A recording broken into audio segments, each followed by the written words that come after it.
प्रेमियों, एक गांव में एक सेठ जी थे, पैसा खूब कमाया,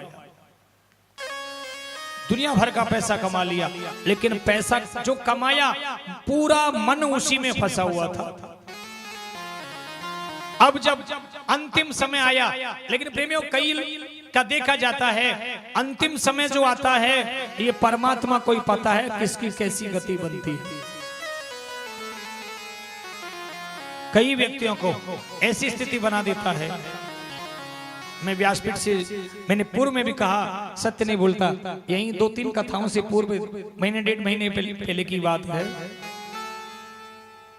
डेरा से पहले की कथा, वैशाली नगर जयपुर, वहां पर भी श्रीमान जी अच्छी पोस्ट पर साइंटिस्ट रहे, एक अग्रवाल परिवार, बेटे भी डॉक्टर और बाहर हो शायद विदेश में, बहू भी डॉक्टर, लेकिन शरीर में कोई ऐसी नस का कोई खिंचाव पता नहीं क्या हो गया जो शरीर शिथिल हो गया, पूरा शून्य हो गया है, जो बोलने की क्षमता भी नहीं है, चलने की क्षमता भी नहीं है, केवल एक ये मानो कि बस जीवित हो, कुछ नहीं बोल सकते, नौकर के हवाले ही सेवा चल रही है और गृह लक्ष्मी साथ में है उनकी।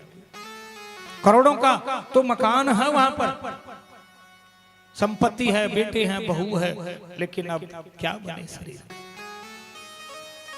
इसलिए भगवान से प्रार्थना करनी चाहिए, प्रभु बस और कुछ तू रखे या नहीं रखे, लेकिन इस शरीर को अंत तक ऐसा रखें कि बस यदि मैं अपना शरीर को छोड़ूं तो तेरा ध्यान रहे मुझे और कोई ध्यान ना रहे प्रभु। ऐसी प्रेमियों उन सेठ की स्थिति ऐसी बन गई, कईयों की बन जाती है, अंतिम समय पर भगवान वाणी और छीन लेता है, कईयों की बोलने नहीं देता है। सेठ जी का यही हाल हुआ, बोल नहीं रहे हैं, हाथ कर रहे हैं ऐसे। बेटे सोचने लगे कि दादा ने कोई माल तो नहीं छुपा रखा है, इधर हाथ कर रहे, देखो कहीं उधर कोई हो तो। पोतों को बुलाया कि शायद कहीं पोते को बुला रहे, पोता बाहर रहता है, पोते को भी बुला लिया, बेटों को भी बुला लिया, सब आ गए, लेकिन हाथ इधर ही चल रहा है, इधर हाथ चल रहा है। बेटे सोचे क्या बात है, क्या कहना चाहते हैं, भैया कोई डॉक्टर को बुलाओ, बढ़िया डॉक्टर को बुलाया, डॉक्टर से कहा डॉक्टर साहब इंजेक्शन चाहे आप 5000 का ही लगाओ, लेकिन बस एक बार दादाजी से बात हो जाए, कहीं कोई माल वाल छोड़ करके चले जाए, कहीं रह जाए। डॉक्टर ने अपनी हाई डोज दी और प्रेमियों हल्का सा बोलने लगा, और जैसे ही क्षमता हुई और सब बेटे पोते सब खड़े हुए, हाँ सब सोच रहे हैं कोई बात बताएंगे अब, लेकिन प्रेमियों कहने लगा, ऐसी आंख फाड़ फाड़ करके मेरी तरफ क्या देख रहे हो, देखो वो बकरी झाड़ू खा रही है, वो बकरी झाड़ू खा रही है।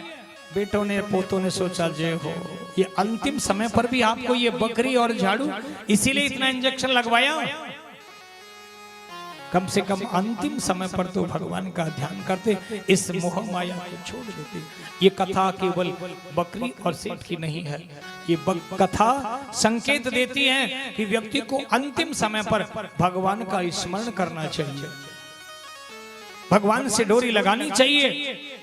और प्रेमियों भरत जी महाराज का वो शरीर छूटा, हिरणी के जन्म लिया, लेकिन पूर्व जन्म का तप था, तपस्या थी, इस जन्म में भी याद थी, तो सोच लिया अब मैं किसी से मोह ना करूं। और प्रेमियों एक दिन बिजली सी चौकी और हिरणी का शरीर भी छोड़ दिया।